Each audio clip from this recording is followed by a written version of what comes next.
కోనసీమ జిల్లా రాయవరం బాణాసంచా పేలుడు ఘటనలో మృతుల సంఖ్య 8కి పెరిగింది. రామచంద్రాపురం ఆసుపత్రిలో చికిత్స పొందుతూ మరో మహిళ ప్రాణాలు కోల్పోయింది. నిన్న ఘటనా స్థలంలో 6గురు మరణించగా మరొకరు ఆసుపత్రికి తరలిస్తుంటే చనిపోయారు.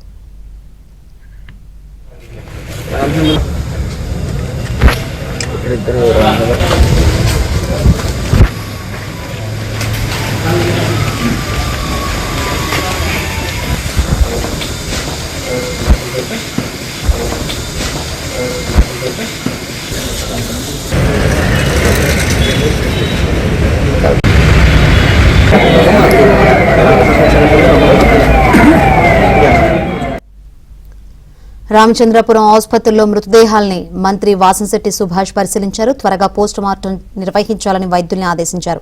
అన్ని జాగ్రత్తలు తీసుకున్నప్పటికీ ప్రమాదం జరగడం దురదృష్టకరమని మంత్రి ఆవేదన వ్యక్తం చేశారు. బాధిత కుటుంబాలను ఆదుకుంటామని హామీ ఇచ్చారు.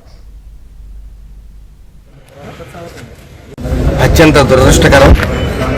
సేఫ్టీ మెజర్స్ అన్నీ తీసుకున్నప్పటికీ లైసెన్సులన్నీ కూడా ఇంకో సంవత్సరం ఉన్నప్పటికీ నిన్న అనుకోని రీతిలో మండపేట రాయవరం గ్రామంలో మరి ఫైర్ ఇన్సిడెంట్ జరగటం, అది ఎన్ని ప్రికాషన్స్ తీసుకున్నప్పటికీ దురదృష్టవశాత్తు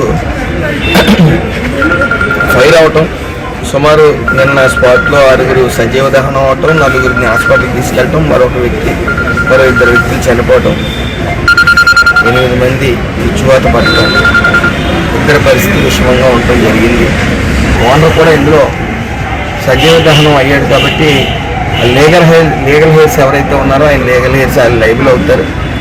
ఏదేమైనప్పటికీ అలాగే SDRF state disaster relief fund నుంచి కూడా ఈ కుటుంబాలకు న్యాయం చేసే విధంగా మరి సీఎం గారు ఆదేశించడం, దాని నిమిత్తం మీటింగ్ జరుగుతూ ఉంది.